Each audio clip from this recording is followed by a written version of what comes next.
जीवन नाम से भी कोई वस्तु को बोध करना है। जीवन नाम की वस्तु, जीवन कहा, जीवन कहते ही हम कितने लोग इस धरती पर होंगे जो जीवन को ही पहचानते हैं और शरीर को पहचानते हैं जीवन के नाम से। आप स्वयं सोच लो। वो ये तो प्रतिशत निकालोगे तो 99% आदमी शरीर को ही जीवन मानते हैं आज की स्थिति में। पहले भी ऐसे ही रहा होगा, कोई आश्चर्य नहीं है, अभी भी वैसे ही है। जीवन को शरीर मानने का फलस्वरूप ही हम तमाम परेशानी का आधार बना, परेशानियों को भोगे। अब वो परेशानियों से मुक्ति पाने की इच्छा भी तैयार हुई, उसी इच्छा के आधार पर यह कार्यक्रम है। 4 अवस्था में से मनुष्य ही एक ऐसा आदमी है जो कि अपने को समझदार हुए बिना ये अपने में समाधानित होना नहीं। बाकी सब कैसे हैं भाई, समझे बिना कैसा रहते हैं, उनका माने नियम है दूसरा है। पदार्थावस्था जो नियंत्रित रहता है, तो जो कुछ भी बात रहती है वो नियम से नियमित रहता है, और वही प्राणावस्था आती है तो फलस्वरूप नियंत्रित रहता है। पदार्थावस्था नियम से नियंत्रित होकर नियंत्रित रहता है, ठीक है। उसके बाद जो प्राणावस्था आती है, जो अन्न वनस्पतियाँ होते हैं, ये बीजानुषंगी विधि से नियंत्रित रहता है।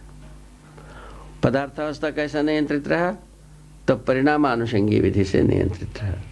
नियंत्रित रहने का प्रमाण ही है व्यवस्था के रूप में होना, निश्चित आचरण होना।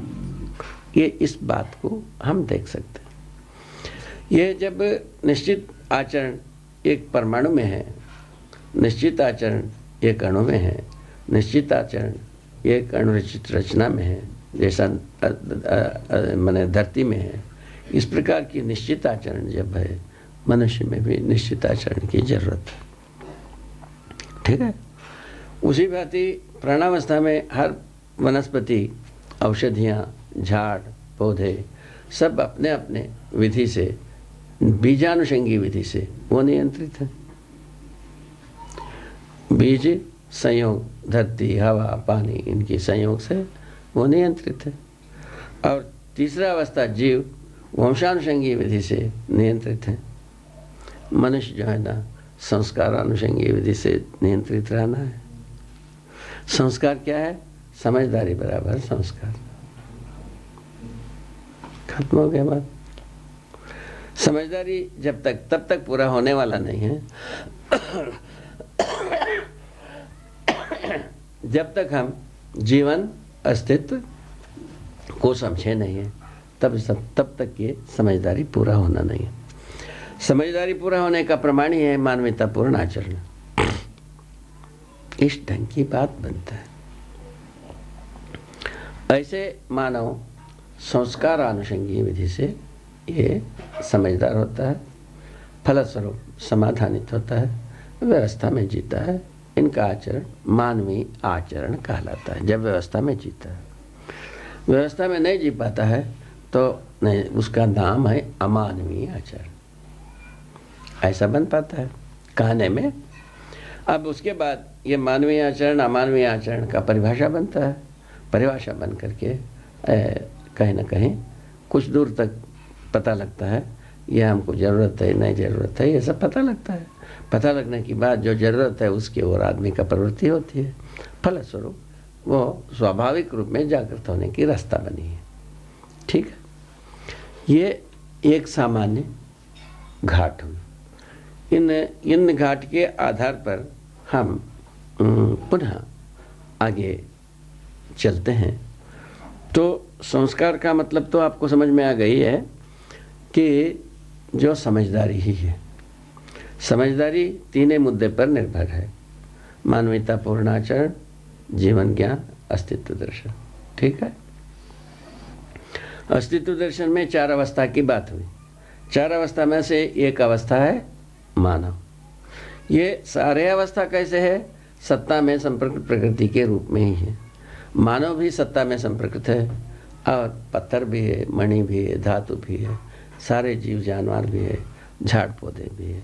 सभी का सभी सत्ता में, व्यापक वस्तु में एक एक वस्तु भिगा हुआ है, डूबा है, घिरा हुआ है। इस ढंग से सबकी स्थिति हुई। तो सबकी स्थिति होने की पश्चात यहाँ से और एक सूत्र की याद आवश्यक है। जीवन नित्य रहती है, निरंतर। जीवन कभी मरता नहीं, ना पैदा होता है। क्या बात है? जीवन ना तो पैदा होता है ना मरता है। ठीक हो गए? और शरीर पैदा भी होता है और मर भी जाता है। ठीक हो गए? तो जीवन सहज विधि से मानव शरीर को चलाना चाहता है। जीवन सहज विधि क्या है? सुखी होने की कार्यक्रम है। जीवन सुखी होता है और जीव सब जीने की आशा से टंगे रहते हैं। जीने की आशा से वंशानुसंगीता विधि से जीते हैं। मनुष्य सुखी होने की विधि से जीना चाहता है और वंशानुसंगी ढंग से जीने जाता है, परेशान होता है। इतने ही बात है। ठीक। तो इसको अच्छी ढंग से हमको समझने की ज़रूरत है। इसको अच्छे ढंग से हृदयंगम करने की ज़रूरत है। इसको अच्छे ढंग से प्रमाणित करने की ज़रूरत है। ये ज़रूरतों को पूरा करना हमारा काम है। जय हो, मंगल हो, कल्याण हो। तो प्रमाणित करने का यदि कोई वस्तु है, इस बात पर अपन नज़र डाल चुके हैं। समझदारी ही प्रमाणित करने की वस्तु है, जिसको हम समझाकर प्रमाणित करते हैं। उसका विधि यह है, जब हम आपसे समझते हैं, उसको मैं जब दूसरों को समझा पाता हूँ, तब आप प्रमाणित हुए। तब तक हम प्रमाणित हुए नहीं हैं। आप प्रमाणित हुए नहीं। इस विधि से एक बहुत बड़ी भारी आसार इससे समझ में आता है। परंपरा में समझदारी बहती है, एक समझ में आता है। दूसरा सूत्र उसी के साथ अपने आप में समझ में आता है। ना समझी परंपरा में बहता नहीं है।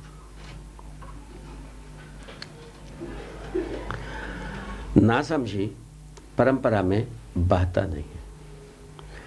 इसका कैसा हम स्पष्ट कर लिए?